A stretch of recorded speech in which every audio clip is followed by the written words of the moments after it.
Salam əziz şagirdlər və fizikanı öyrənmək istəyən. Bugünkü dərsimizdə biz sizinlə 8-ci sinif fizika dərsliyindən olan Newtonun 3-cü qanunu mövzusu ilə tanış olacaq. Gəlin başlayaq. Birinci slaydda deyilir ki, qayıqçı ayağını qayığın kənarına qoyub sahilə tullanır.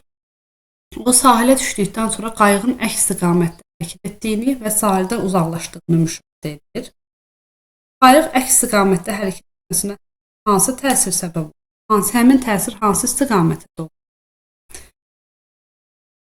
Bu zaman qayıqçı sahilə doğru tullandığı zaman ayağı ilə qayığa əks istiqamətə təsir edir. Ona görə də qayıq əks istiqamətə hərəkət doğru edir. Həmin təsir hansı istiqamətə yönəlir? Təbii ki, qayıqçının hərəkəti əks istiqamətə. Bunu göstərir ki, nəticədə qayıq sahildən əks istiqamətə doğru edir. Cismə təsir edən qüvvə cismin başqa bir cismlə qarşılıqlı təsirini ifadə edir. Bunu ilk dərslərimizdə öyrənmişdik. Məsələn, yağış damcısı təsir edən ağırlıq kütləsi yer kütləsi ilə həmin damcı arasındakı qarşılıqlı təsir cəzb etmə qüvvəsidir. Yəni, yer damcını cəzb etdiyi kimi damcı da yeri cəzb edir. Masa üzərindəki kitaba təsir edən reaksiya qüvvəsi masa ilə kitab arasındakı qarşılıqlı təsirin nəticəsindədir. Bu halda kitab masaya təsir edir. Hər iki halda cisimlərdən biri olmasa qarşılıqlı təsir, yəni qüvvə mövcud olmaz. Əlimizlə masanın kənarını sıxsaq, sinir sistemli masanın sizə təsir etdiyini hiss edərsiniz. Siz masaya qüvvə tətbiq etdiyiniz görə masa da sizə müəyyən qüvvə tətbiq edir. İki cisim arasındakı qarşılıqlı təsir olması onların bir-birinə qüvvə tətbiq etməsi deməkdir. Newtonun 3-cü qanunu qüvvələrdən biri bilindikdə digərinin istiqamətini və ədədi qiymətini təyin etməyə bizə imkan verir. İki cisim arasında qarşılıqlı təsir qüvvəsi qiymətcə bərabər, istiqamətcə əksdir. F1-2 burada bərabər olacaq -2-1-ə. 1-2 yazdığımız zaman birinci cismin ikinci cismə təsir etdiyi qüvvə, F2-1 yazdığımız zaman ikinci cismin birinci cismə təsir etdiyi qüvvə nəzərdə tutulur. Mənfi işarəsi isə qüvvələrin əks istiqamətə yönəldiyini göstərir. Əgər 1-2 sağa yönəlirsə, digəri isə sola tərəf yönəlmiş olacaq. Bəzi dəniz canlıları hərəkət etmək üçün əvvəlcə müəyyən qədər sudur, sonra isə onu püskürdürlər. O, həmin püskürtmə nəticəsində suyun əksi istiqamətində hərəkət edə bilirlər. Newtonun 3-cü qanunun yoxlanması sizdə fəaliyyət şəklində verilmişdir. Siz bu fəaliyyətdən istifadə edərək müəyyən edə bilərsiniz ki, həqiqətən də qüvvələr qiymətcə bərabər və istiqamətcə əks istiqamətə doğru yönəlmiş olacaqdır. Kəndə dartma yarışmasında komandaların cəhd etməsinə baxmayaraq qalib müəyyənləşmədi. Nə üçün yarışmada qalib olmadı? Bunu göstərir ki, qalib olmamasının səbəbi hər iki tərəfdə qüvvələrin bərabər olmasıdır. Qüvvələr bərabər olduğu zaman təbii ki, burada həmin mərkəz istiqaməti nə sağa, nə də sola tərəf etmiş olacaqdır.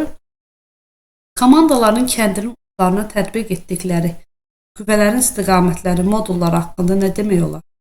Buna nəticəyə gələ bilərik ki, qüvvələr qiymətcə bərabər, sadəcə istiqamət əksdir və modulları da bir-birinə bərabərdir. Vurulan zərbənin təsirindən asılı olaraq topun sürət dəyişməsi müxtəlif olar. Topa zərbə vurulan anda ayaqda sürət dəyişikliyi baş verirmi? Ayaq topa müəyyən qüvvə təsir etdiyi halda top ayağa hansı qüvvə ilə əks təsir edir? Biz bilirik ki, qüvvələr həmişə qarşılıqlı təsirdədir. Əgər biz topa müəyyən qədər qüvvə ilə təsir ediriksə, top da həmin qüvvə ilə bizə təsir edir. Əgər daha böyük qüvvə ilə təsir etsə, biz bu zaman ayağımızda müəyyən ağrı hiss edərik. Ona görə də bu qüvvələr həmişə əks istiqamətdə yönəlir. Sadəcə qiymətcə bərabər olur. Hər iki dinometrdə göstərilən qüvvələr qiymətcə bərabər, istiqamətcə əksdir. Bayaqki fəaliyyətdə əgər biz bunu etmiş olsaqdır, görərdiniz ki, burada qiymətcə qüvvələr bərabər olacaq, istiqamətcə əks olacaq. Newton 3-cü qanunu da ixtiyari iki cismin qarşılıqlı təsir qüvvələri qiymətcə bərabər, istiqamətcə əks olduğunu göstərir. Məsəl üçün, oğlan divara müəyyən qüvvə təsir göstərdikdə, divar da eyni qüvvə ilə oğlana təsir göstərir. Qüvvələr qiymətcə bərabərdir, istiqamətcə əksdir. Əks istiqamətdə divar tərəfindən təsir göstərən qüvvə oğlanın əks istiqamətdə hərəkət etməsinə səbəb olur. İnsanın öküzə təsir etdiyi qüvvə öküzün də insana əks təsir qüvvəsinə bərabərdir. Qutunun yerə göstərdiyi qüvvə, yəni çəki, yerin qutuya göstərdiyi eyni və əks istiqamətli qüvvəyə bərabərdir. Yəni qutu yerə təsir göstərdiyi kimi çəki, həmin səthdə həmin qutuya müəyyən qüvvə təsir edir. Bunu reaksiya göstərir. İnsan yeri üzərində gəzərkən orada Newtonun 3-cü qanunu ödənilir. Yerin ayağı göstərdiyi qüvvə, ayağın yerə göstərdiyi qüvvə.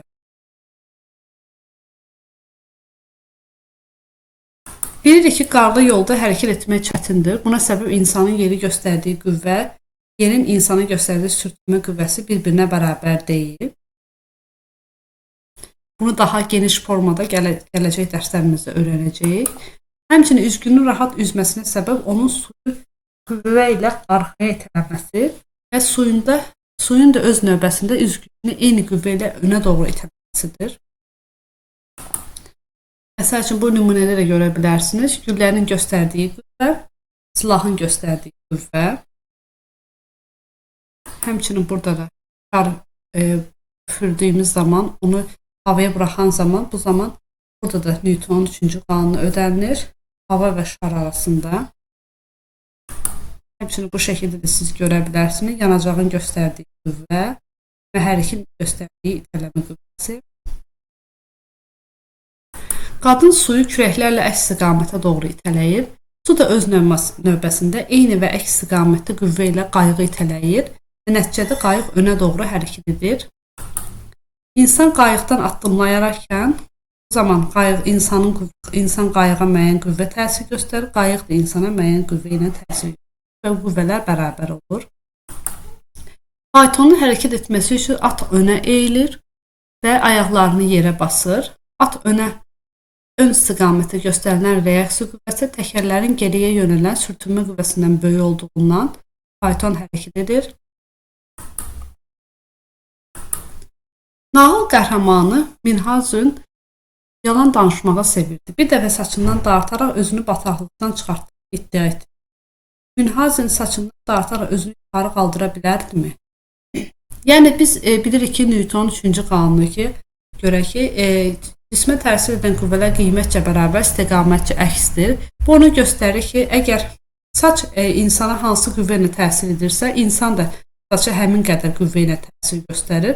Sadəcə həmin qüvvələr qiymətcə bərabər və istiqamətcə əksdir. Ona görə də bu fikir heç bir halda doğru deyildir. İki nəfərdən biri sudakı qayığın içində, görürsünüz, sudakı qayığın içində, digəri isə sahildə torpağın üstündə dayanaraq bir-birinə iplə dartırlar. Qayıqdakı şəxs qayıqla birlikdə hərəkət etdiyi halda sahildəki hərəkət etmir. Niyə? Onlardan yalnız biri hərəkət edir. Newtonun 3-cü qanununa əsasən fikrinizi əsaslandırır. Biz bilirik ki, Newtonun 1-ci və 2-ci qanunu cismə təsir edən qüvvələrin əvəzləyicisinə uyğun hərəkətini izah edir. Yəni, qüvvələr eyni cismə tətbiq olunur. Amma Newtonun 3-cü qanununda isə biz iki cisim arasında qarşılıqlı təsir qüvvələrini müəyyənləşdirmiş oluruq. Sahildə dayanmış şəxs tətbiq olunan qüvvə onun sürüşməsinə səbəb ola bilmir. Çünki bu qüvvə, əgər biz şəxsin ayaqqabısı ilə yerin arasındakı sürtünmə qüvvəsinə razılaşdırırıq. Yəni biz sahildə dayanan insana baxsaq, burada ancaq bir ağırlıq qüvvəsi var, bir də ki, sürtünmə qüvvəsi var. Və bu qüvvələr də bir-birini tarazlaşdırdığı zaman, yəni cismin yerə təsir göstərdiyi qüvvə ilə sürtünmə qüvvəsi bir-birini tarazlaşdırdığına görə o hərəkət etmir. Amma qayıqdakı şəxsə baxsa, o qüvvənin təsiri ilə sahilə tərəf hərəkət edir. Buna səbəb isə qüvvə ilə qayığa təsir edən suyun müqavimat qüvvəsi, yəni çünki ona təsir edən qüvvə qayığa təsir edən suyun müqavimət qüvvəsindən böyükdür. Yəni bu birinci halda, yəni bu halda burada suyun müqavimət qüvvəsi vardır və cismin sahilə tərəf hərəkət etməsinə təsir edən qüvvə vardır. Yəni burada artıq onu göstərir ki, burada dartılan qüvvə, yəni önə tərəf hərəkət etdirilən qüvvə suyun müqavimət qüvvəsindən daha böyükdür və nəticədə həmin cisim qayıqdakı insan sahilə doğru hərəkət edir. Bloklar, gəlin bunların əvvəlcə kütlələrini qeyd edək. Birincinin kütləsi M1 bərabərdir 0,2 kiloqram. M2 bərabərdir 0,4 kiloqramdır. Bizdən təcillərin nisbətini soruşur. Biz bilirik ki, burada qarşılıqlı təsir mövcuddur. Yəni, iki cisim arasında müəyyən qarşılıqlı təsir mövcuddursa, burada Newtonun 3-cü qanununa görə qüvvələr bir-birini bərabərdir. Yəni, F1 bərabər olacaq F2-yə, mənfi. Burada istiqaməti göstərir. Bu zaman hər birinin yerinə MA düsturunu yazsaq, Newtonun 2-ci qanununu, bu zaman belə bir düstur almış olaraq. Və buradan da belə nəticəyə gəlir ki, M-lərlə A-lar tərs mütənasibdir. Ona görə də yazarıq. Kiçik arabacığın təcilinin deyir bizə, böyük arabacığın təcilinə olan nisbətini tapın. Kiçik arabacığın təcili bizdə olacaq. Kiçik arabacığın təcilini, yəni A1-in kiçik arabacıq kütləsi kiçik olan nəzərdə tutulur. Böyük arabacığın təcilini 2-dir. A1-in A2 olan nisbətini tapsaq, bunda kütlələri tərsinə yazmış olmalıyıq. Yəni M2-ni M1-ə bölməliyik. Burada eləyəcək 0,4-ü 0,2-yə bölürük. Cavab 2. Bizdən soruşur ki, hansı arabacıq yolun yarısına daha tez çatar? Onu göstərir ki, əgər tez çatması üçün sürət dəyişməsi böyük olmalıdır. Bu zaman onun təcili də böyük olmalıdır. Təcili böyük olan, kütləsi kiçik olan cisimdir. Çünki kütləsi kiçik olan cisim biz Newtonun 1-ci qanunundan da bilirdik ki, daha az ətalətliyə malik olur və sürət dəyişməsi daha böyük olur. Ona görə də yolun yarısına daha tez çatan birinci kütləli cisim olacaq. Yəni 0,2 kiloqram kütləli cisim hesab olunacaq. Burada da məsələnin şərtində, məsələnin şərti həmçə həlli sizin kitabınızda verilmişdir. Keçək digər tapşırığa. Sürücü avtomobili təsir etdikdə avtomobil də sürücüyə təsir edir. Newtonun 3-cü qanununa görə bu qüvvələr qiymətcə bərabər istiqamətcə. Əksi, sürücü avtomobili necə hərəkət edir?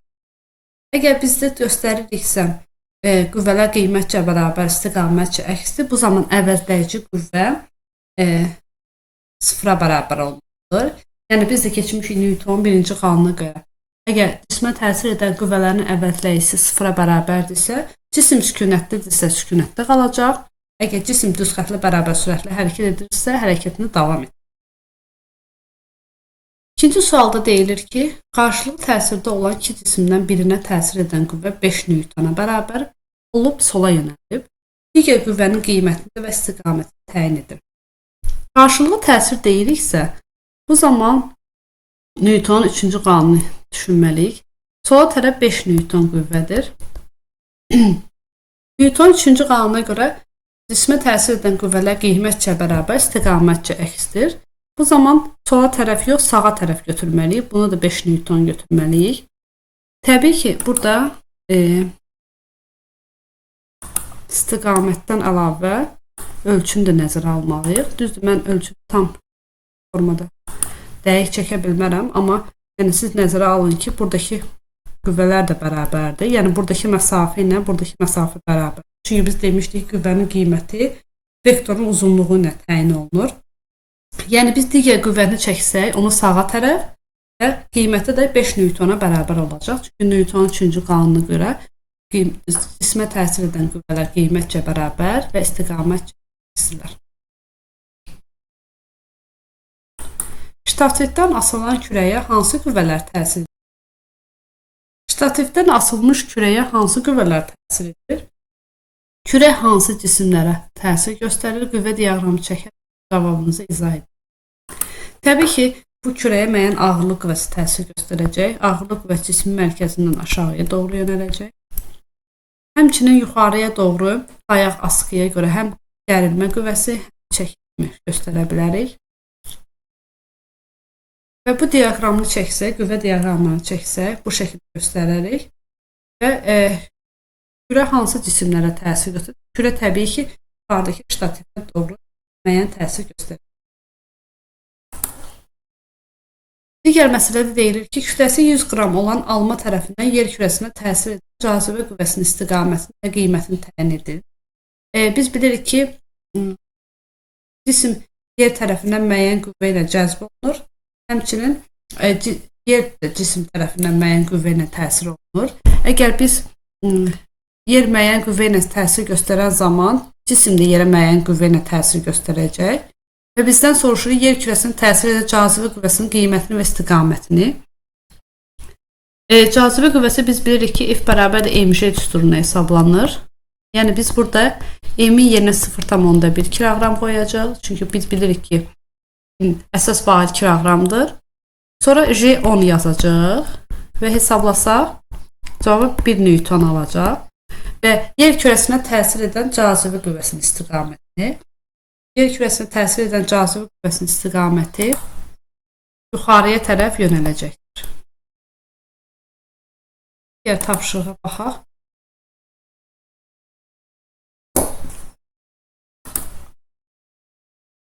Cismə yalnız bir qüvvənin təsir etdiyi hal ola bilərmi? Cavabınızı əsaslandırın. Biz bilirik ki, qüvvənin qaydasına baxsaq, biz bilirik ki, qüvvələr qarşılıqlı təsirdə meydana çıxır.